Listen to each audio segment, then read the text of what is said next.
Come in. Hi, Hi. my name's Caitlin. I'm the nurse practitioner who's going to be performing your head to toe assessment today. Hello. Hi, how are you? I'm good. Can you please confirm your name and date of birth for me?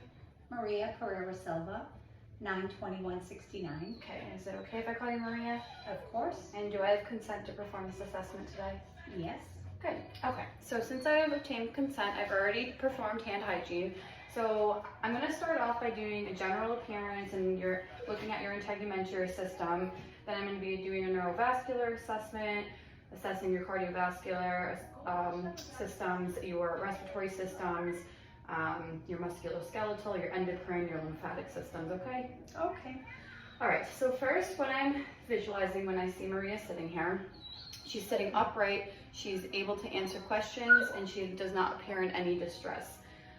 In a normal examination, I would have a tech take vital signs from me, but for the purposes of this video, I will not be taking Maria's temperature, her blood pressure, her O2 sat, and her respiratory rate is about 14 to 16, just by how she's breathing. For the blood pressure, I would obviously put it around her and use my stethoscope. However, just for time purposes, I won't be doing that. So as I'm looking at Maria, I'm looking at her demeanor, her hygiene. I'm looking for any malnutrition, obesity, any wasting, anorexia, and Maria looks very prim, proper, and within normal limits. As she was talking to me and answering questions, her speech was coherent. She didn't have any slurring going on. She does not appear in any distress or have any agitation or inappropriate behaviors. So now I'm looking at her skin color, and she is tan, it's the summertime. I don't see any lesions, any masses. I'm looking at the symmetry. I'm looking at all of her extremities as well. So can I have your nails? So Maria's nails are painted, but she doesn't demonstrate any clubbing or cyanosis on her lips. I'm looking at her joints as well. I'm looking at her hair. I don't see any bald spots. I'm not seeing any sort of acne either. No lesions. So from a general perspective and from her integumentary perspective, everything is within normal limits. So now we're going to move on to a neuro and musculoskeletal exam. So Maria, can you tell me where you are right now? Yes, I'm in the doctor's office.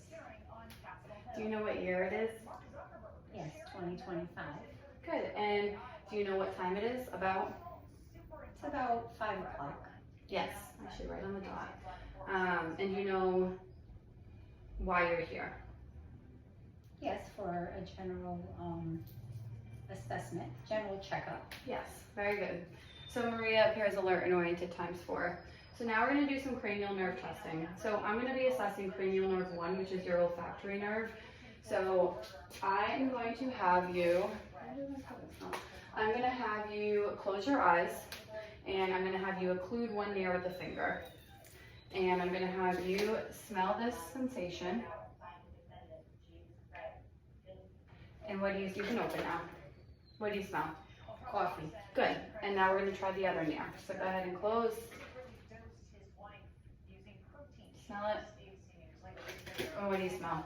Coffee. Good. You can open your eyes. So her olfactory nerve is intact. Next, we're going to be doing your optic nerve. So I'm going to be doing that by using a Snellen eye chart. And Maria, what I want you to do is hold the Snellen arm chart at an arm's length from you. And can you tell me what the smallest line is? Yes, LT FPH. Good. Good. So now I want you to do that by closing one eye, or you can cover it up. Yeah. LT FPH. Yep. And now do the other one. LT FPH. Good. So Maria obviously wears glasses, but she has demonstrated 20/20 vision with her corrective, well, not corrective lenses, but with her glasses on. Good, Maria. So next what I'm going to do is use the ophthalmoscope to take a look inside your eye. I'm looking at the disc margins. I'm looking at your fundus. I'm just making sure everything looks healthy. So when I do this, I'm going to start by turning the light on, and I'm going to find Maria's red reflex. You can just look right at the door right there. So I'm finding Maria's red reflex. There it is. So now I'm coming in and I'm looking at the optic disc. I'm looking at her fundus. I'm looking at her blood vessels, and everything appears nice and normal. So now we're going to do it on the other one, and I'm using opposite eye for patient comfort. I found the red reflex. I'm moving in, looking at her blood vessels, looking at the disc margin, which is nice and sharp, looking at the fundus as well, and everything looks within normal limits. Great job, Maria. So now what I'm going to have you do is, actually that concludes cranial nerve 2. So now we're going to do cranial nerve 3, 4, and 6, which is your oculomotor, trochlear, and abducens nerves. So I want you to, I'm going to be testing your visual field. So I'm going to do the 6 cardinal view. So just keep looking at my fingertip, okay? So while I'm doing this, I'm looking for any strabismus or nystagmus, and Maria is following my finger appropriately. Very good. So her extraocular movements are intact. Next, we're going to be doing accommodation. I'm going to move my finger into and out of your nose. Okay, just take a look. Just keep your focus on my fingertip. Good. And Maria's eyes do constrict and accommodate while I do that. Next, we're going to be testing with my pen light. Well, I'm going to use a different attachment. And I'm just going to be looking for her eyes to accommodate. So go ahead and stare right at the door over there. Looking for pupillary constriction, which her left pupil constricts. And then both pupils constrict. I'm going to look to see her right pupil, which constricts. And now both pupils are constricting. So Maria's cranial nerves 3, 4, and 6 are within normal limits. Next, Maria, we're going to be testing cranial nerve 5, which is your trigeminal nerve. It tests facial sensation and motor function. So go ahead, can you clench your teeth for me? Can you move them side to side? Is there any pain with that? No. Good. And we're also going to be testing a little bit of your sensation. So what I'm going to do is use various objects, and I want you to tell me if you feel sharp or soft. Okay? So go ahead and close your eyes. Is this sharp or soft? Soft. Try again, one more time. Sharp or soft? Sharp. Good. What about right here? Sharp. This is sharp right here? Soft. Okay. What about right here? Is that painful or soft? Soft. Is that painful or soft? Oh, painful. Yeah. Is this soft or painful? Painful. Mm-hmm. Soft. So since Maria's having a little bit of trouble with some sensation, I would obviously perform other testing. However, we're going to move on. I think also the instruments I'm using aren't very well appropriate for this. So we will try again when you have your mind a little clear, okay? Next, we're going to do cranial nerve 7, which is your facial nerve. We're going to be testing symmetry, strength, and taste. However, for purposes of this video, I will not be assessing Maria's taste just because we are not in a clean environment to do so. So go ahead and smile for me. Go ahead and frown. Puff out your cheeks like this. Good. And Maria demonstrates bilateral symmetry as she's doing this. So for a normal taste sensation, you would have something sweet or salty on the last 2/3 of the tongue and see what the patient says that they can taste. But for purposes of this video, we will not be doing that for hygiene. So next we're going to be testing cranial nerve 8, which is your acoustic nerve. It's also called vestibulocochlear. We're going to do a series of different tests. So when I'm going to do the Weber, the Rhine, and the whisper test. So when I strike this tuning fork, I'm going to place it right here on top, and you need to see if what ear you hear it more.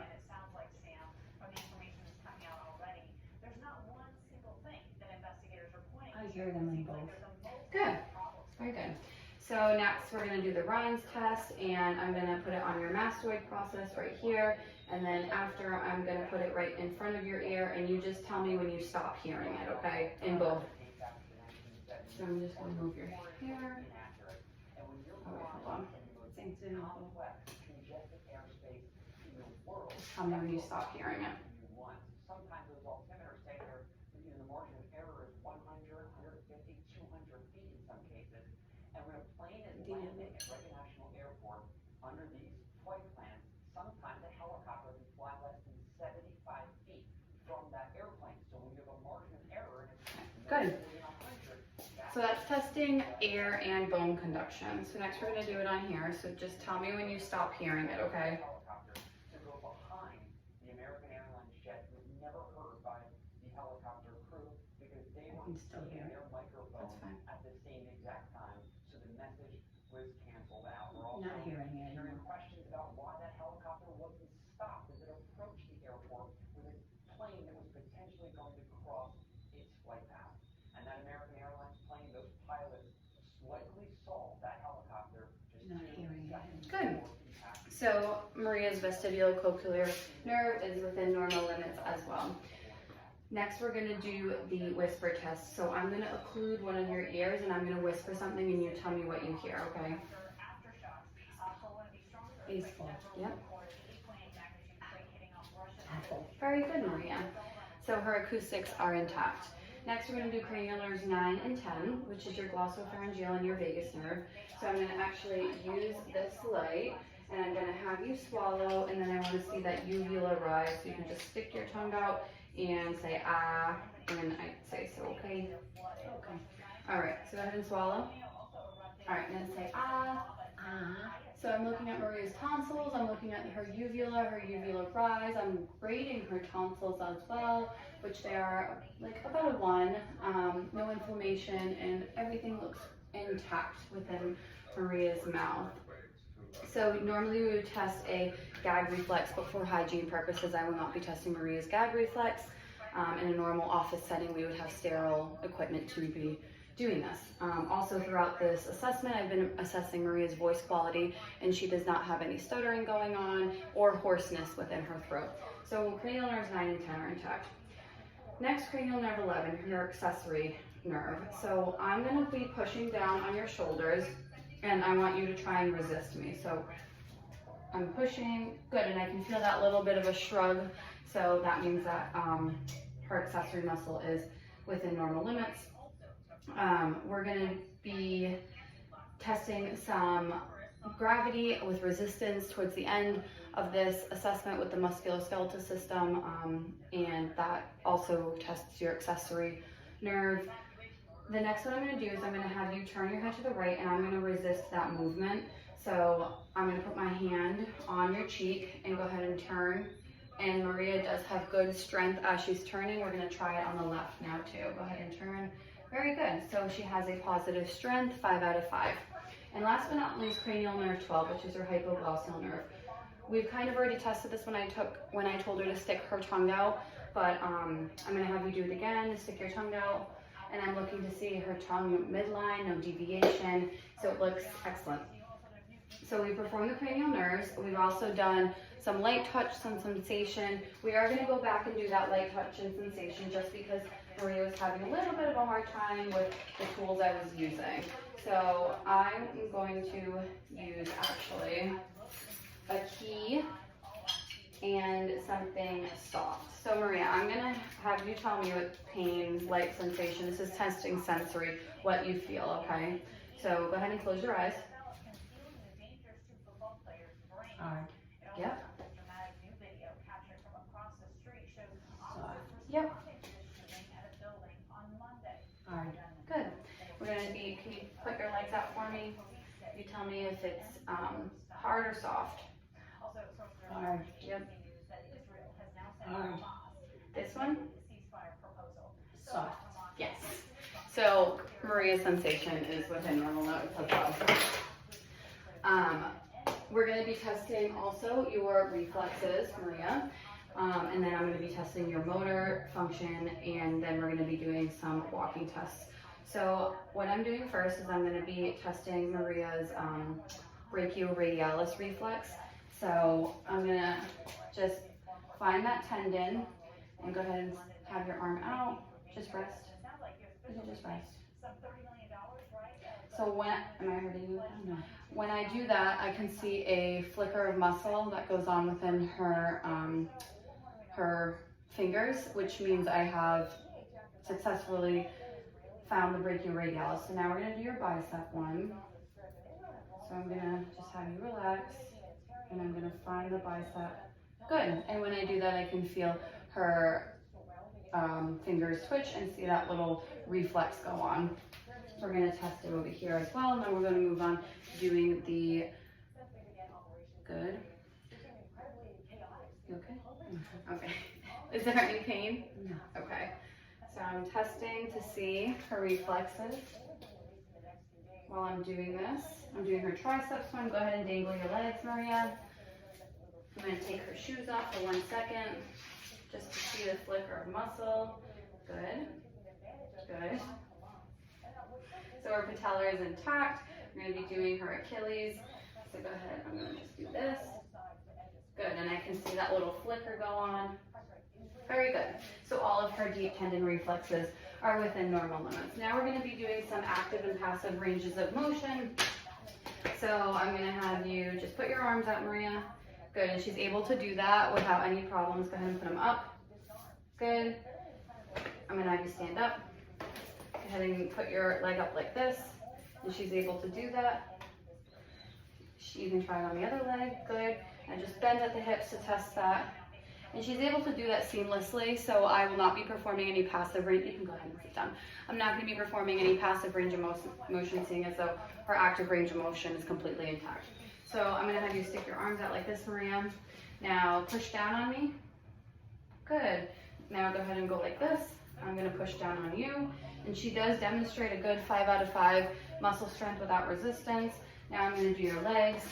So go ahead and put your leg all the way up. Now I'm going to push down, don't let me, good. I'm going to push down, don't let me, good. Now just put your leg like this. I'm going to give you a little bit of support, hit the gas. Good. Now put it up, dorsiflex, yep, good job. We're going to do it on the other side. Hit the gas, good. Now dorsiflex, very good. So Maria has a very good musculoskeletal motion. So now we're going to be doing a few tests. We're going to do the heel to toe test.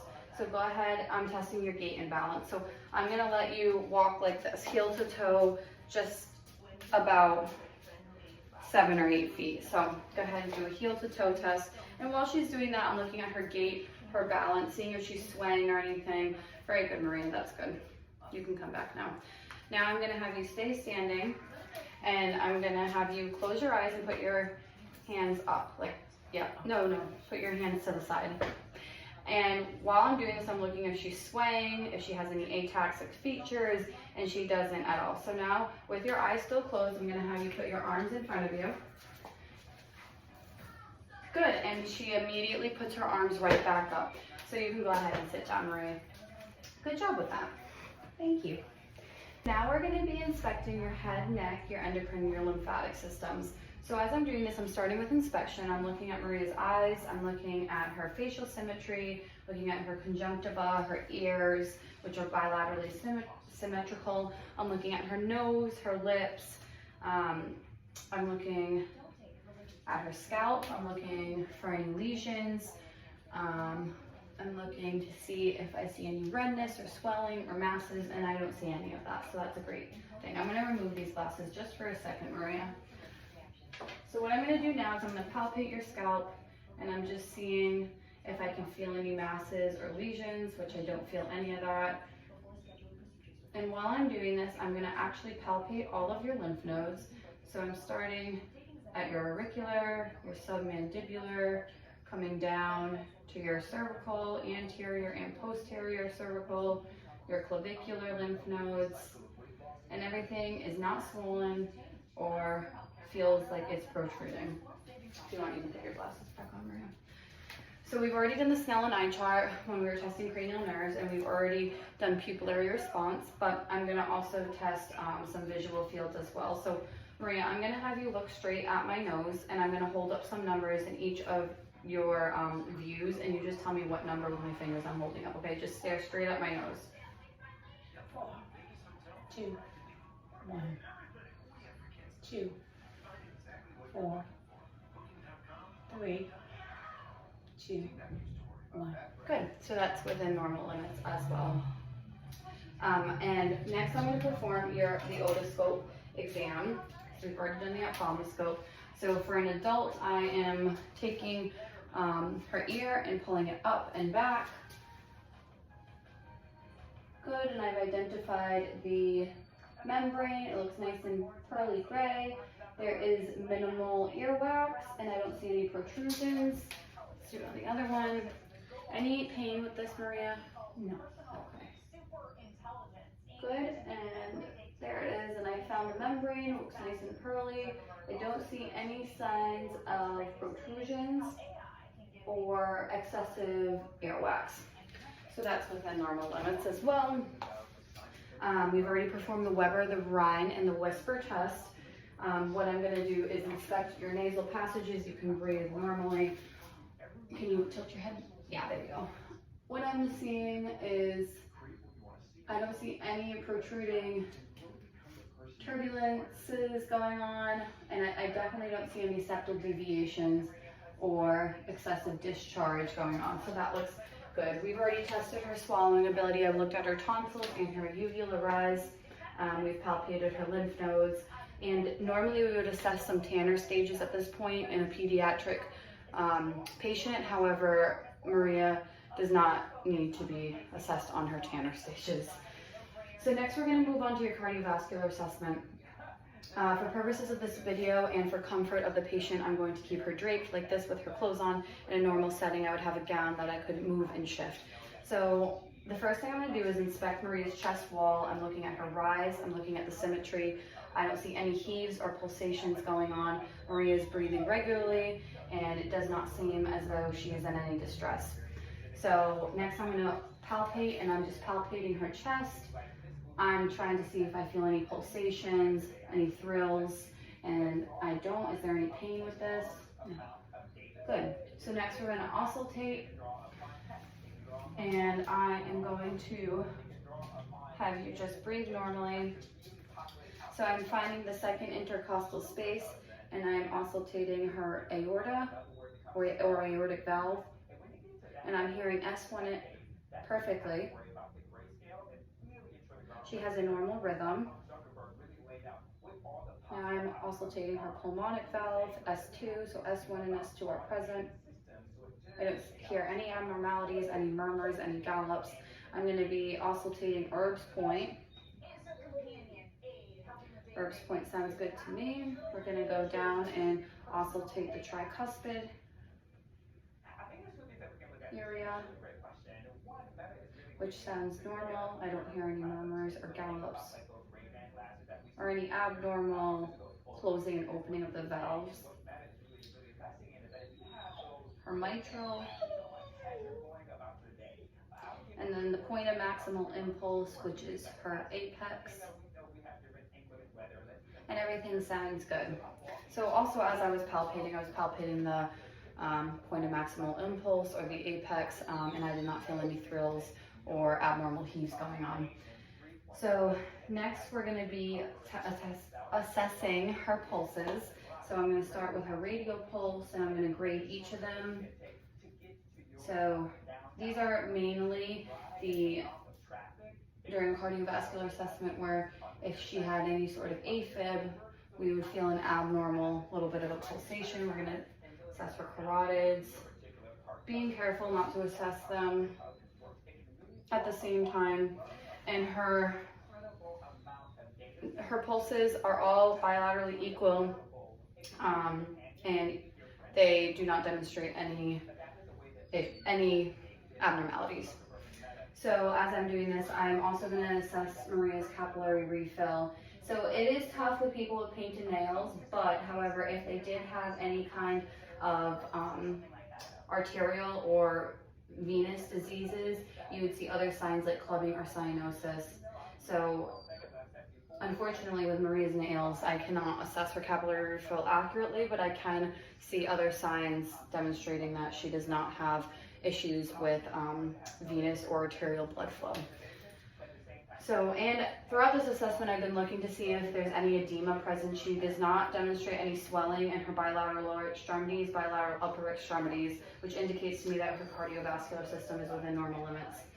So next we're going to move on to respiratory.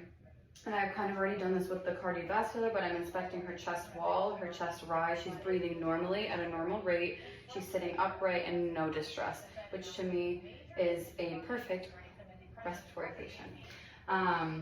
And I've already said there's no cyanosis or clubbing going on. So next we're going to palpate. I've already palpated her chest wall. We're going to palpate her back, just looking to see if I can feel any abnormal findings such as masses, or if there's any pain or tenderness with this, Maria. No. Good. So while you're doing this, I'm going to be testing your chest expansion. So I'm going to actually have you stand up for a second, and I'm going to have you face this way, and I'm going to put my hands like this on her back, and I'm looking. Go ahead and breathe in. And as I'm doing this, my hands, go ahead and exhale. My hands are expanding and coming back together while I test her chest expansion. So you can go ahead and take a seat now, Maria. We're going to now go ahead and percuss. So I'm using my non-dominant hand or my dominant hand, and I'm striking to see if I can hear any points of dullness, but everything seems resonant to me. We're going to do it on the back side as well. And dullness can indicate some kind of pneumonia, which Maria does not demonstrate at all to me. So next we're going to be performing some exams. I'm going to perform bronchophony, and I'm going to have you say 99 every time you hear the bell of my stethoscope. Go ahead and say 99. 99. 99. 99. 99. 99. 99. So a muffled sound is normal. I am not supposed to be hearing it clearly, which could indicate some kind of consolidation. So next we're going to perform egophony. So we're going to do, I'm going to have you say E every time you feel this, okay? E, E, E, E, E, E, E, E. Good. And the last test is whispered pectriloquy. So I'm going to have you whisper 1, 2, 3. Okay. Good. So as I'm doing this, the whole point is so that I can see Maria's mouth moving, but I can't really hear it. And if I was to hear it, that would indicate some sort of abnormality. Very good, Maria. So that concludes the respiratory assessment. So now we're going to be doing your abdominal assessment. And for purposes of this video, in a normal scenario, we would have a Johnny on her. I'm just going to drape you like this. But for purposes of this video, I cannot inspect her because of her undergarments. But what I would be looking for in a patient is any scars, any heaves, any lifts. I'm inspecting to see if I can see any abnormal peristalsis going on, which in this scenario I can't, but that's what I would look for. So next we're going to auscultate, and I can auscultate Maria through her dress. So I'm going to start with the right lower quadrant and work my way clockwise. And while I'm doing this, I hear positive bowel sounds. I don't hear abnormal peristalsis. I'm also hearing good bowel sounds. They're not hyperactive or hypoactive. So now I'm listening to her right upper quadrant. We're going to move over to her left upper quadrant. Bowel sounds are positive. And her bowel sounds are positive in her left lower quadrant. Was there any pain with that, Maria? No. So next we're going to move on to percussion. So While I'm percussing Maria's abdomen, I'm listening for any tympany, high-pitched sounds, or dullness, and as you move over the organs, you will feel a dull. And right now, I'm percussing over her liver, measuring those borders, which seem within normal limits. We're gonna percuss over the spleen. Good, and everything seems within normal limits. So the last thing I'm gonna do is palpation. It's gonna be light and deep palpation. So light palpation, if there's any sensitivity, just let me know, Maria. Any pain with this? No. No, okay. And in women, what you would look for on inspection as well is if they've had scarring from childbirth, but in the purposes of this video, we're not looking. So now we're gonna perform deep palpation, and I'm just feeling her liver borders as well. I'm gonna feel for the spleen. Any pain? No. Good, so that concludes the abdominal assessment. So now, since the patient is laying down, I'm actually going to be performing the Lachman and McMurray's test. So what I'm gonna do first is I'm actually gonna raise Maria's leg and I'm stabilizing her femur and looking to see if her tibia, while I pull on it, if her ACL is moving front or back, and it's not. So let's try that on the other.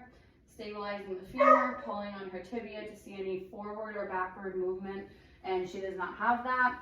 So next we're going to be performing the McMurray's test, and I'm going to grab her leg, internally rotate it with her foot, externally rotate it, and there's no issue with that. Is there any pain with that? No, no. I'm looking at her medial ligament right there. We're going to do it again. Good. And is there any pain with that? Good. So Maria has no issues with her ACL ligaments.